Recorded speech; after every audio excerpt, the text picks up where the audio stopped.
A paz, Senhor Jesus, amados, aqui é o irmão Renato, canal Hora Teológica, retornando para dar uma dica de leitura fantástica, uma dica de leitura que hoje entraremos um pouquinho sobre cultura judaica, ok? Para a gente conhecer um pouquinho mais. E, assim, é uma obra fantástica, talvez pouco falada, difícil até de encontrar no mercado, tá? Mas eu achei importantíssimo porque a gente sempre trabalha em estar apresentando aqui obras, vamos dizer, de cunho exótico, né? São pouco faladas e pouco apresentadas ao público. E até de difícil acesso. Eu vou estar deixando aqui no link da descrição qualquer coisa, os irmãos podem perguntar, qualquer dúvida em relação à obra, como encontrar, tá? A gente vai estar deixando aqui nos comentários. Ajuda a gente, irmãos. Dá aquele like, aquela curtida, dá aquela força no canal. Você que não conhece, está sendo apresentado a primeira vez no canal, está vindo pela primeira vez, ou indicação de alguém, aciona o sininho das notificações e se inscreve no canal. Não deixa também de dar aquela curtida, ok? Vem com a gente, vamos lá. Olha aqui, irmãos. Uma obra fantástica. Israel no Exílio. Quem conhece essa obra aqui? Do Ralph Klein. Uma parceria, mais uma vez, interessante da Academia Cristã com a editora Paulus. Tá? É um livro já é um livro antigo. Tá?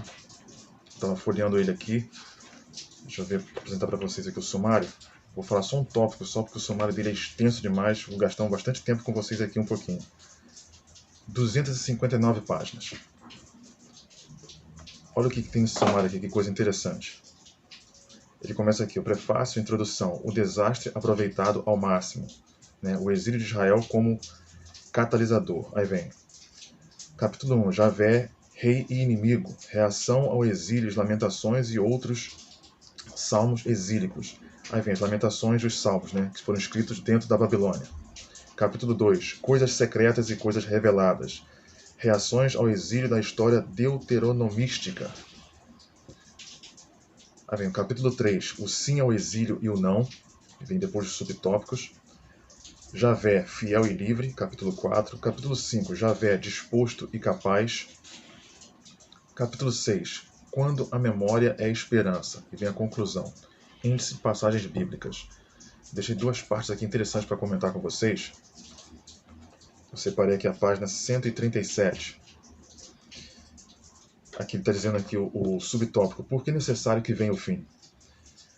No dizer de Ezequiel, os pecados de Israel eram onipresentes e de longo alcance.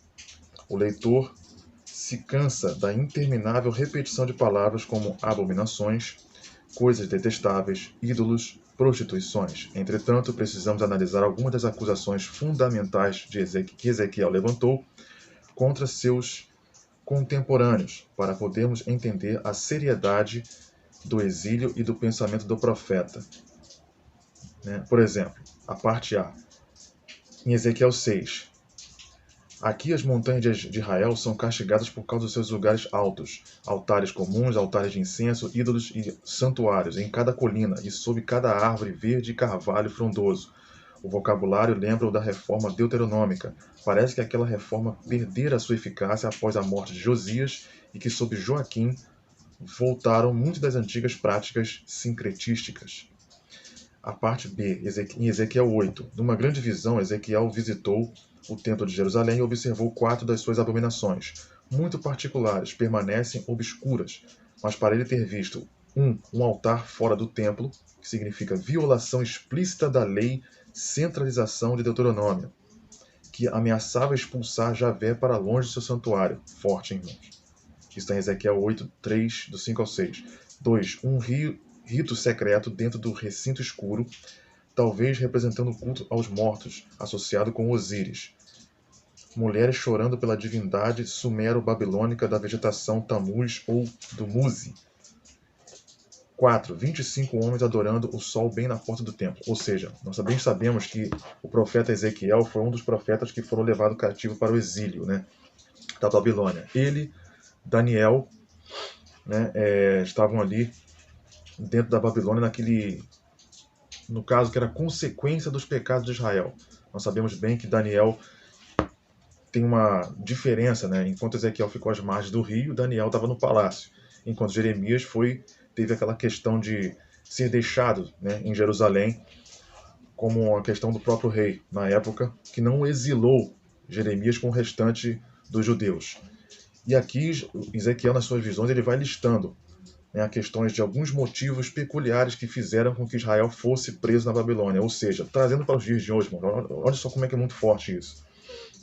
Muitas pessoas, às vezes, passam por questões de problemas, de dificuldade, de luta, às vezes por dois motivos. Simplesmente porque pode ser por questões normais, e aí a pessoa vai saber que são questões normais da vida que enfrentamos problemas, e tem outras que é justamente por causa dos nossos pecados que trazem consequências. É isso que Ezequiel está trazendo aqui nesse tópico. É muito interessante, é um livro muito profundo, porque vai dizer as questões dos escritos dentro da Babilônia, tudo que os salmistas estavam sentindo, tudo que os escribas, né, passavam e relatavam o que estava acontecendo ali na Babilônia, eles transmitiam. Suas emoções estão explícitas ali nos salmos e principalmente nas lamentações ali. Deixa um outro tema aqui, outro texto que eu separei para vocês do livro. Está na página, acho que 28. É um livro que não é muito longo, mas ele tem muitas passagens muito profundas aqui. Aqui, ó.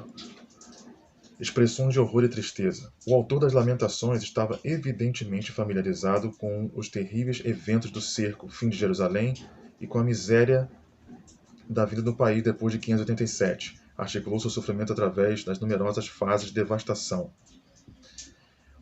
O escárnio do inimigo. Basta ler umas poucas linhas de Lamentações para sentir a profunda humilhação de Israel, que Israel experimentou nas mãos do inimigo vitorioso. Aí vem o texto. Seus, de Jerusalém, inimigos, viraram-na e riram da sua ruína.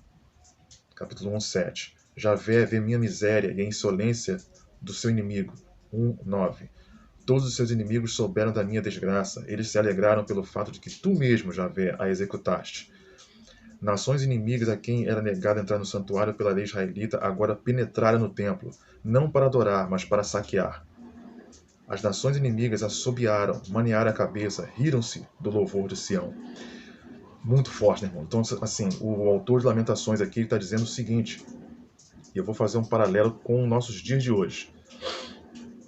E muitas pessoas às vezes reclamam que existem situações que as pessoas se colocam na questão de passar provas, né? E não é, às vezes, a questão de coisas naturais. São situações que, às vezes, Deus, mesmo sendo misericordioso, ele traz provas, lutas, muitas coisas aqui lamentosas, catastróficas, e aí vem a questão do mal.